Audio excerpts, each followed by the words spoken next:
Hi folks, my name is Franco Tenelli and this is Science of Singing.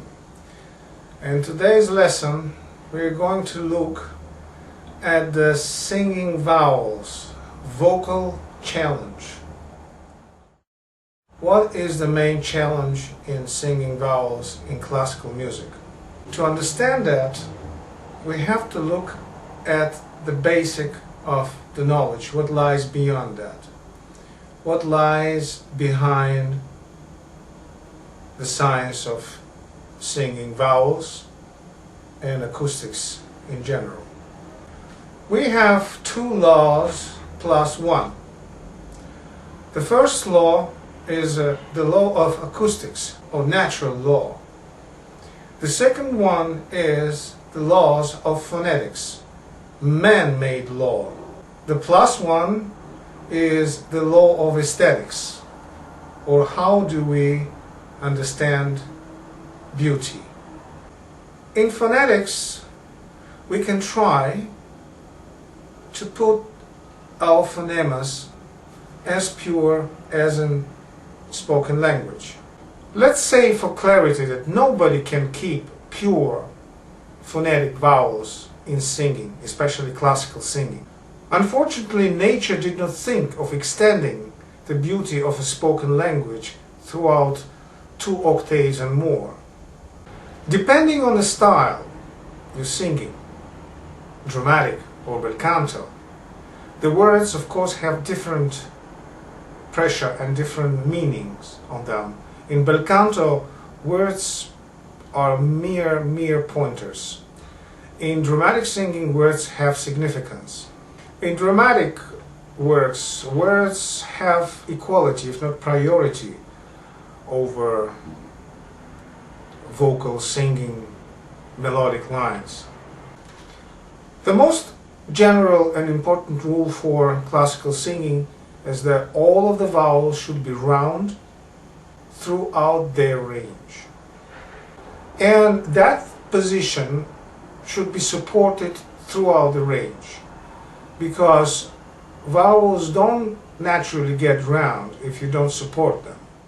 Position of the mouth when you speak those vowels and when you sing those vowels are very close, basically because you can pronounce vowels 2 ways. Either you can totally change them, modify them, and just produce a sound, a beautiful vocal sound, but not totally different phonetic sounds, like some singers do in particular arias. They just change the words in order to fit their vocal abilities. I'm saying that you can actually be very close to phonetics, though of course, as I say, all the vowels should be round, so it's a little bit of a natural sound in its essence. You don't speak like this in normal life, don't you? Of course, you see that those resonances are necessary to keep the sound round. And what I'm going to show you how to sing the vowel A and E on F sharp. As you know, the vowels cause a different vocal pressure or impedance. Open vowels and closed vowels accordingly cause different impedances. And so in order not to force, in order to keep those vowels round and unforced, we have to operate with the support. So first of all, what support helps us to do is to keep our larynx low, to keep our resonance big. Low larynx and big resonance are almost synonyms. Of course, you can sing, and someone may suggest you, when you sing very difficult vowel on a difficult pitch, F sharp for example, all you can do is to open your mouth as if you were singing A, and then manipulate with your tongue. I'll show you later why it is not correct and why it is not good necessarily. Let's demonstrate those vowels.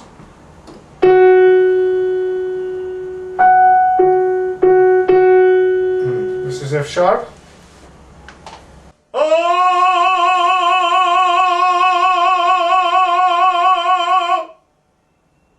You see, this is F sharp. vowel R. My mouth is open, my throat is open. Now let's try to do E.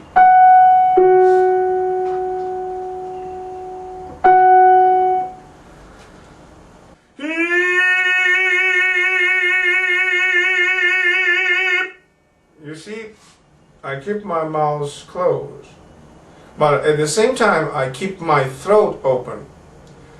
That is very important, because most of you, when they try to close the mouth and try to sing E, their throat also will be closed, meaning that the throat can raise up, reducing your resonance in half, and then you will have a forced sound. So there is another suggestion, is to sing as if you were singing vowel R. Of course, it's impossible when you open your mouth. Then what should we do? So,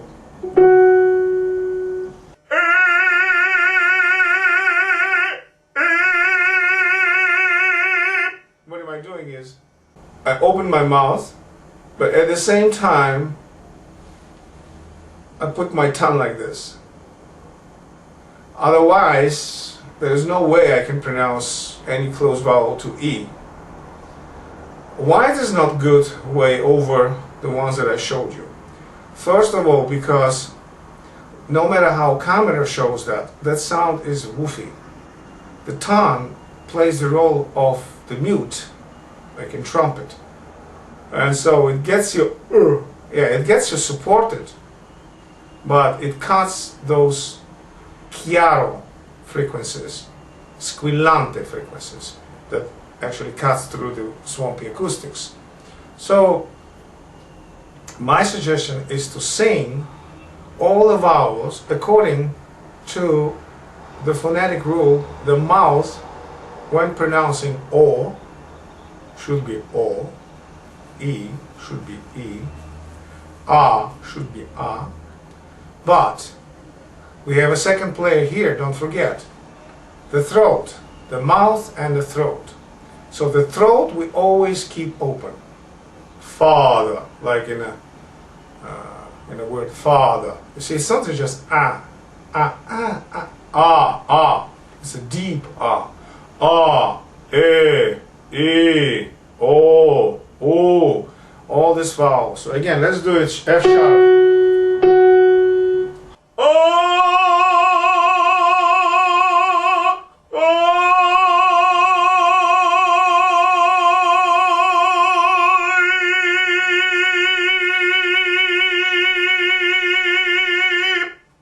So this is a basic rule. Of course, you have to practice that and you have to understand those pressures in order to get this sound free. Don't forget to subscribe to my channel for more interesting videos about voice and voice history. Thank you very much.